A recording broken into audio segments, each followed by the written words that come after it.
Jet.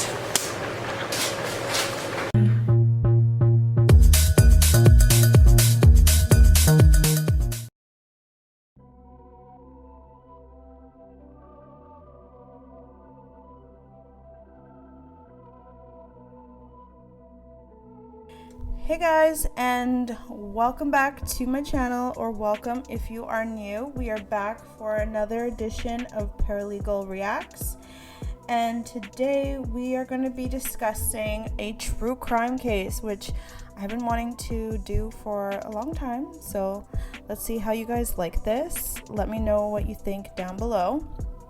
Hopefully you enjoy this. I'm going to give a little disclaimer here. This case is very gory. It involves desecration of human bodies and things like that. So if you are squeamish about that, or if there's any kids in the room, you might want to click off, and that's all good. We'll catch you in the next one. But yeah, let's just get right into it. So we are going to talk about the Brooklyn body snatcher. His name is Michael Mastromarino. So let's go back to the beginning. The story starts off in 1989 when Barbara Mastro, would later become Barbara Mastromarino, was working in a tanning salon. And one day, a dental assistant named Michael Mastromarino came into the salon she worked at. And a few weeks after their meeting, they had their first date, and the rest was history. They would go on to marry in 1992, 3 years after meeting. After their wedding, Michael would eventually go to school and become an oral surgeon. They would go on to have 2 kids together and be very well off. They were the image of the all-American success story, and they seemed from the outside to have it all. However, after some time, Barbara did begin to notice a change in Michael's demeanor. He became very irritable, and he would often lose his temper. He went from being impeccably dressed and groomed to disheveled and kind of out of it. When Barbara would bring up the changes in his appearance and behavior, he would blame it on a back injury that he suffered in football, and that he must have taken a bit too much Demerol for the pain. But Barbara wasn't the only one noticing a change in Michael. One day, she received a phone call from Michael's work, advising her that they had found Michael in the bathroom, passed out, with a needle in his arm. Turns out, that was only the beginning. During a surgery, he fell asleep while standing over a patient, and he had to be woken up in order to finish the surgery. An assistant found him in a bathroom holding a hypodermic needle while a patient had been left on a table under anesthesia during a procedure. He damaged a patient's 7th cranial nerve, which resulted in permanent facial droop. Malpractice lawsuits began, and he was arrested for possession and being under the influence of a controlled substance. This all resulted in the surrender of his license to practice.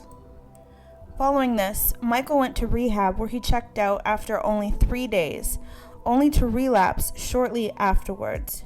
He failed to show up for his own son's birthday dinner, and Barbara became scared, and she decided to drive around the neighborhood looking for him.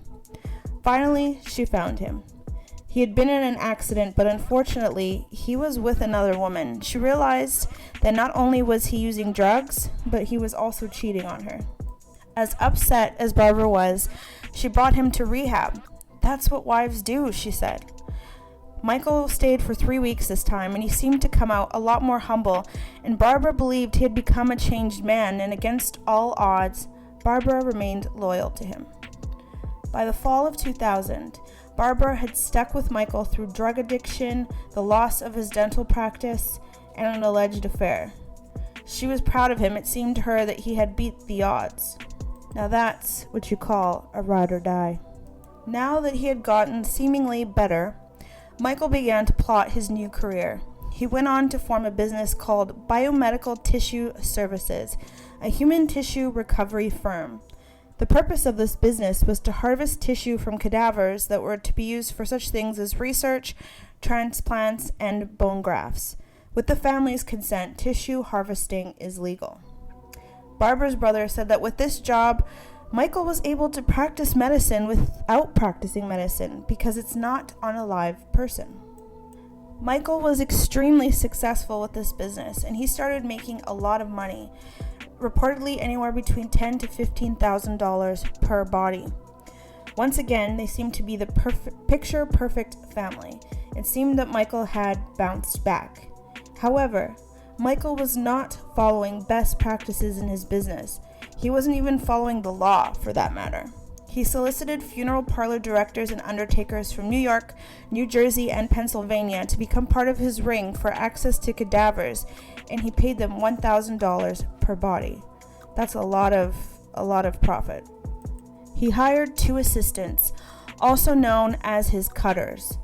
They picked apart corpses from 2000 to 2005, with victims totaling over 1,000. Through biomedical tissue services, he sold off bones, veins, tendons, and ligaments. The profit on one body could reach 6 figures. However, he never obtained any type of consent from the relatives. On forms, they would invent new identities for the deceased, changing their ages, family member information, and physician data. They forged signatures of next of kin. Body harvesting is supposed to be completed within 15 hours of death, but these bodies would sit for days without refrigeration in unsanitary conditions. He even used tissues and remains that were infected with cancer, hepatitis, and HIV. And he would give processing companies blood from clean corpses so they would pass the required blood tests and take the diseased body parts. In cases where there would be an open casket, they would insert PVC pipes into the cadaver so that nobody would know that the bones were missing. Cadaver trade is big business and it's on the rise. Used body parts can be recycled and put to good use. There is an insatiable demand for organs, transplant tissues, and the like. Bones, veins, membranes, ligaments, tendons, cartilage, skin, and corneas can all be repurposed, and there is not enough supply to keep up with the demand. Michael was busted when one of the funeral homes had been sold and the new owners noticed numerous irregularities in corpse documentation.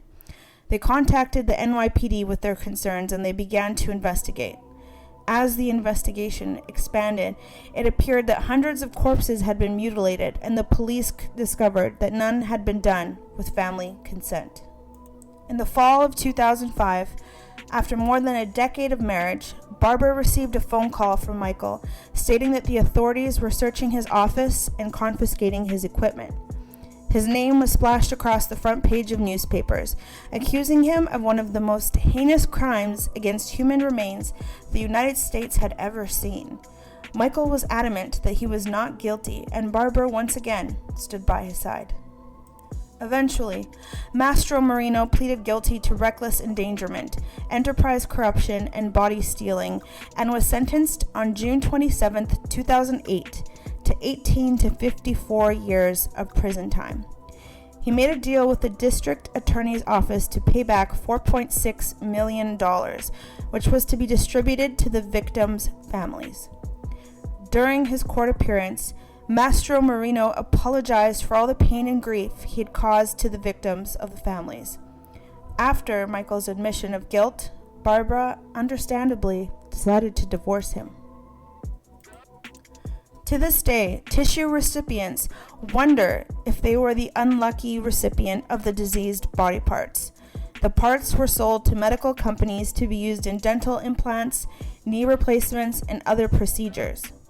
Of the transplant recipients, one patient, Betty Plaff, suffered from severe infection, septic shock, and eventual paralysis. Others developed illnesses such as hepatitis C, syphilis, and HIV. Then, and what can only be described as ironic, in 2003, Michael Mastromarino died at 49 years of age of bone cancer while incarcerated. And while what the legal implications of Michael's actions are pretty clear to me, I noticed several comments from people on YouTube regarding this case who failed to find anything wrong with Michael Mastromarino's actions. They thought, well, since the body was dead, what does it matter? So let's talk about it. What exactly did he do wrong here? The legal issues were: 1. They took the tissue from the corpses without consent. Consent can be given by the deceased individual while they are alive, or by the next of kin after the death of the individual. And 2. They forged the paperwork and used tissue from diseased corpses who had died of AIDS, cancer, etc., putting the organ recipient at potential risk of contracting those same diseases. In the laws of New York, Public Health, Article 42, Title 2, Section 4216, regarding body stealing, it reads as follows: a person who removes the dead body of a human being or any tissue, organ, or part thereof from a grave, vault, or other place where the same has been buried, or from a place where the same has been deposited while awaiting burial, without authority of law, with intent to sell the same, or for the purpose of dissection, or for the purpose of procuring a reward for the return of the same, or from a malice or wantonness, is guilty of a Class D felony. So the law is quite clear. Michael broke the law. Not to mention the ethical implications behind what he did. To cut up human bodies like that is absolutely disgusting. That's somebody's mother or sister or father. He was profiting off of the tragedy of others. Imagine if that was your family member that he cut up without consent. Not to mention how horrible it is that he took diseased body parts and gave it to hospitals and other medical professionals to use on organ recipients.